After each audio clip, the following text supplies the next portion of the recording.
ఇటు తెలంగాణ వ్యాప్తంగా టెన్షన్ వాతావరణం నెలకొంది. బక్రీద్ నేపథ్యంలో పోలీసులను కలవరపరుస్తోంది. మెదక్ ఘటన నేపథ్యంలో రాష్ట్ర వ్యాప్తంగా పోలీసులు అలర్ట్ ప్రకటించారు. ఓవైపు గోరక్షకులు, వీహెచ్పీ నేతలు గోవధను అడ్డుకునేందుకు ప్రయత్నిస్తున్నారు. మరోవైపు సున్నిత ప్రాంతాల్లో పోలీసులు ప్రత్యేక బలగాలను నియమించారు. ఎప్పుడు ఏం జరుగుతోందన్న ఉత్కంఠ రాష్ట్ర వ్యాప్తంగా నెలకొంది.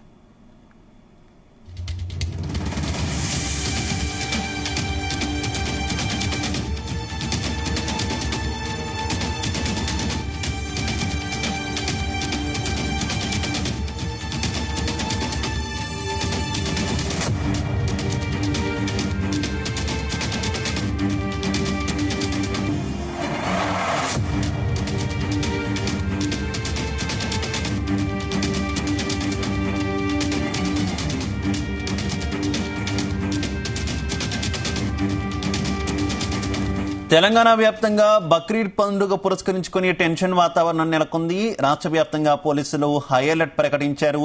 ఇటు హిందూ సంఘాలన్నీ కూడా గోవధను నిషేధించాలని కోరుతూ ఎక్కడికక్కడ నిరసన ప్రదర్శనలు చేస్తున్నారు. ఈ నేపథ్యంలో తీవ్ర ఉత్కంఠ అయితే తెలంగాణ వ్యాప్తంగా కూడా కొనసాగుతుందని చెప్పుకోవచ్చు. వీహెచ్పీ నేతలు గోవధను అడ్డుకునేందుకు తీవ్రంగా ప్రయత్నిస్తున్నారు.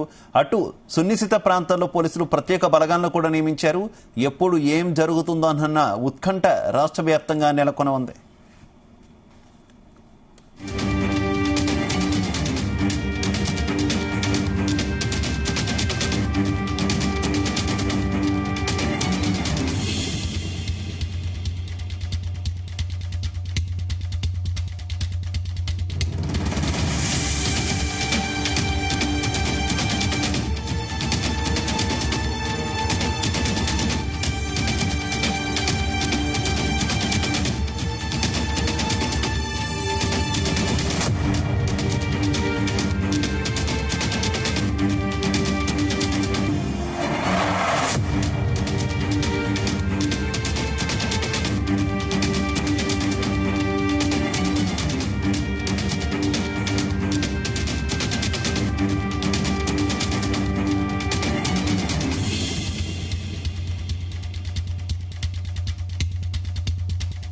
ఇక మంచిర్యాల జిల్లా లక్సెట్టిపేట మున్సిపాలిటీ పరిధిలో కబేళ్లాలకు తరలించేందుకు సిద్ధంగా ఉన్నాయనే అనుమానంతో 30 గోవులను తమ ఆధీనంలోకి తీసుకున్నారు పోలీసులు.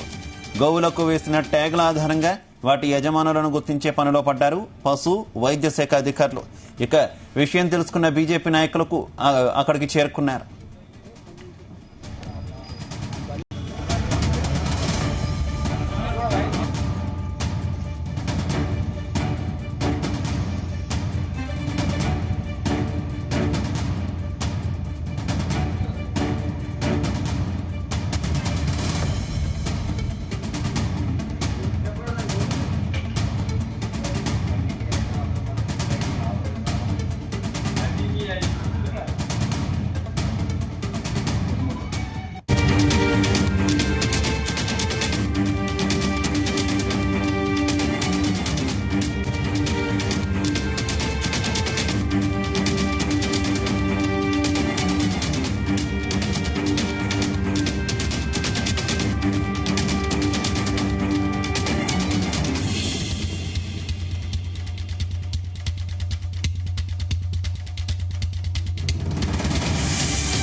ఇక తెలంగాణలో నెలకొన్నటువంటి ఈ టెన్షన్ వాతావరణానికి సంబంధించి మరింత సమాచారం మా కరెస్పాండెంట్ రవితేజ అందిస్తారు. రవితేజ, తెలంగాణలో బక్రీద్ పండుగ సందర్భంగా కొంత టెన్షన్ వాతావరణం నెలకొన్నట్టు తెలుస్తుంది. అప్డేట్స్ ఏంటి? ఒక పక్క హిందూ సంఘాలు, మరో పక్క మతానికి చెందినటువంటి పెద్దలు ఎట్లాగైనా పండుగ చేసుకుని తీరుతాము, ఎన్ని అడ్డంకులు ఏర్పడినా సరే అంటూ మాత్రం ఒక వర్గం. పండుగ చేసుకోవడంలో ఇబ్బంది లేదు కానీ హిందువులు పవిత్రంగా పూజించేటువంటి గోవులను వధిస్తే మాత్రం ఊరుకునేదే లేదంటూ మాత్రం తెలంగాణలో హిందూ సంఘాలంతా ఏకమయ్యాయి. గత కొన్ని రోజుల నుంచి కూడా ఎక్కడైతే ఈ గోవధకు సంబంధించి ముందస్తుగానే కబేలాకు తరలించడానికి సిద్ధంగా ఉన్నటువంటి ఎద్దులని, ఆవులని తీసుకొచ్చి అక్కడక్కడ వీళ్ళు భద్రపరిచి ఏర్పాట్లు చేస్తా ఉన్నారు. అవన్నీ కూడా గుర్తించి అక్కడి నుంచి కూడా ఇరిపించినటువంటి సందర్భాలు ఉన్నాయి. కొన్ని ఏరియాలలో హిందువుల పైన దాడులు చేయడము, అవతల వైపుగా ముస్లిం వర్గాల పైన కూడా కొంతమంది దాడులు చేయడము, ఈ రెండు వర్గాల మధ్య జరుగుతున్నటువంటి ఈ వరుస పరిణామాలను దృష్టిలో పెట్టుకుని ఈ రోజు తెలంగాణ వ్యాప్తంగా ముఖ్యంగా హైదరాబాద్ లో ఏం జరగబోతా ఉంది, ఎలా ఉండబోతా ఉంది ఈ రోజు పరిస్థితి అనే దానిపై మాత్రం దేశ ప్రజలు, తెలంగాణ ప్రజలంతా కూడా ఉత్కంఠంగా బిక్కుబిక్కున పండుగ జరుపుకోవాల్సినటువంటి పరిస్థితి ఏర్పడింది. ఆ మెదక్ లో జరిగినటువంటి ఈ ఘటన మాత్రం దేశవ్యాప్తంగా తీవ్ర సంచలనంగా మారింది. గోవులని కబేలకు తరలిస్తా ఉన్నారంటూ కూడా హిందువులు వాటిని అడ్డుకొని పోలీసులకు అప్పజెప్పిన హిందువుల పైన ఓ వర్గానికి చెందినటువంటి వ్యక్తులందరూ వచ్చి కూడా దాడులు చేయడము, మళ్ళీ ఇటు హిందూ సంఘాలకు చెందినటువంటి యువకులందరూ కూడా వెళ్లి వారిపైన దాడులు చేయడము, ఆసుపత్రి పైన దాడులు చేయడము, ప్రైవేట్ వాహనాలన్నీ ధ్వంసం చేయడము.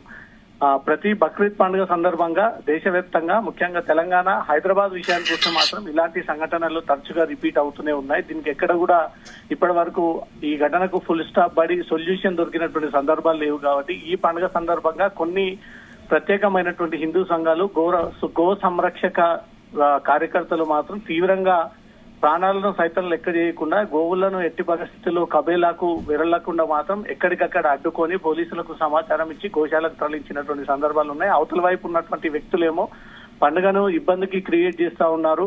ఆల్రెడీ డాక్టర్ సర్టిఫైడ్ ఇచ్చినటువంటి వాటినే మేము వధిస్తా ఉన్నామంటూ మాత్రం ఒక వర్గం వారు చెప్తా ఉంటే, కాదు లేగదూడలనే వధిస్తా ఉన్నారు, డాక్టర్ ప్రిస్క్రిప్షన్ లేకపోయినా బలవంతంగా వాటిని కొనుగోలు చేసి తీసుకొచ్చి వాటిని వధించి పండుగ జరుపుకుంటా ఉన్నారంటూ మాత్రం హిందూ సంఘాలు ఈ పిలుపునివ్వడంతో మాత్రం ఈ రోజు తెలంగాణ వ్యాప్తంగా హైదరాబాద్ పాత బస్తీలో మాత్రం కొంత టెన్షన్ వాతావరణం నెలకొంది. ఈ టైంలో ఏం జరగబోతోంది అనేది మాత్రం పోలీసులు అన్ని చోట్ల సెన్సిటివ్, హైపర్ సెన్సిటివ్ ప్రాంగణాలన్నీ కూడా తమ ఆధీనంలోకి అసలు గోవధ మీద నిషేధం ఉంది, గోవులు, దూడలు అలాగే ఎద్దులు ఈ మూడింటి మీద కూడా నిషేధం ఉంది అంటూ నిన్న రాజాసింగ్ ఒక వీడియో కూడా రిలీజ్ చేశారు కదా. నిషేధం ఉన్నా కూడా వధ జరుగుతుంది, పోలీసులు కూడా అడ్డుకోవట్లేదు అంటూ కూడా ఆయన ఆగ్రహిస్తున్నారు కదా. అసలు నిషేధం ఉందా లేదా?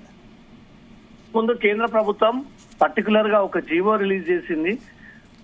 15 వ్యవసాయానికి పనికిరానటువంటి ఎద్దులను మాత్రమే వధించాలి, అంతకు కాకుండా వేరే ఏవి వధించినా ఇది చట్ట వ్యతిరేకంగా పాల్పడినట్టే, ఉల్లంఘనకు పాల్పడినట్టే ఖచ్చితంగా వారిపైన ఏ మతం వారైనా సరే కేసులు నమోదు చేయాల్సింది అంటూ మాత్రం ప్రత్యేకమైనటువంటి జీవో గతంలో నుంచి కేంద్ర ప్రభుత్వం అనుసరిస్తున్నటువంటి తీరు. కానీ ఇక్కడ హైదరాబాద్ లో ఆ వ్యవసాయానికి పనికిరానటువంటి ఎద్దులే కాకుండా కోడెదూడలను కూడా తీసుకొచ్చి కొంత తక్కువ కాస్ట్ కి దొరుకుతాయి, ఇది పండుగ రోజు ఎక్కువగా ఇష్టంగా తినొచ్చు అనే ఒక ఆలోచనతోటే ఈ రూల్స్ ఏవి కూడా పాటించకుండా కేంద్ర ప్రభుత్వం ఇచ్చినటువంటి జీవోని పట్టించుకోకుండా పోలీసులు కూడా ప్రతిదీ మానిటర్ చేయలేనటువంటి పరిస్థితి. కాబట్టి దీన్ని ఆసరాగా చేసుకొని ఆ వర్గంకి చెందినటువంటి కొంతమంది దళారులు ఈ యవ్వనంగా ఉన్నటువంటి గోవులని వీళ్ళు టార్గెట్ గా చేసుకుని వాటిని మాత్రమే వధిస్తా ఉన్నారంటూ మాత్రం హిందూ సంఘాలు దీనిపైన తీవ్ర ఆరోపణలు చేస్తా ఉన్నాయి. నిన్న మొన్నటికి రాజాసింగ్, రఘునందన్ రావు, హిందూ సంఘాలన్నీ కూడా ఏకంగా ఉండి ఈ గోవులను వధిస్తే ఈసారి ఊరుకునేలే లేదు, ఎంత స్థాయికైనా మేము చేరి దిగజారి ఖచ్చితంగా మేము వాటిని అడ్డుకుంటాము, ఈ విషయంలో ఎవరు అడ్డొచ్చినా వారిని సైతం దాడి చేస్తామంటూ మాత్రం హిందూ సంఘాలు మొదటి నుంచి కూడా హెచ్చరిస్తున్నప్పటికీ అవేవి కూడా పట్టించుకోకుండా వీళ్ళు మాత్రం ఆ వర్గం వారు మాత్రం యథేచ్ఛగా ఈ గోవుల తరలింపు ప్రక్రియ కొనసాగిస్తా ఉన్నారు. మలక్పేటలో గోవులను తరలిస్తున్నటువంటి వాహనాన్ని ఇద్దరు అక్కా చెల్లెలు అడ్డుకొని ఆ వాహనం పైన బైఠాయించి ఎట్టి పరిస్థితుల్లో ఈ గోవులను తరలించమన్న ఒక టాపిక్ జాతీయవాదంగా పెద్ద సెన్షన్ అవ్వడము. నిన్న రాజాసింగ్ విదేశీ పర్యటన ముగించుకొని హైదరాబాద్ వచ్చినటువంటి వెంటనే పోలీసులు ప్రివెంటివ్ అరెస్ట్ పేరుతో అరెస్ట్ చేయడము, తర్వాత రఘునందన్ రావు అక్కడికి వెళ్లి మియాపూర్ క్షతగాత్రులని పరామర్శించిన తర్వాత మెదక్ వెళ్లకూడదు, మెదక్ వెళ్లేందుకు అనుమతి లేదంటూ కూడా ఆంక్షలు విధించడము. ఈ ఆంక్షల విధింపుతో మాత్రం హిందూ సంఘాలు తమ గొంతు నొక్కిస్తా ఉన్నారంటూ మాత్రం రాష్ట్ర కేంద్ర ప్రభుత్వాలపై మాత్రం తీవ్రంగా మండిపడతా ఉన్నారు. Shiva, right, okay Raviteja, thank you.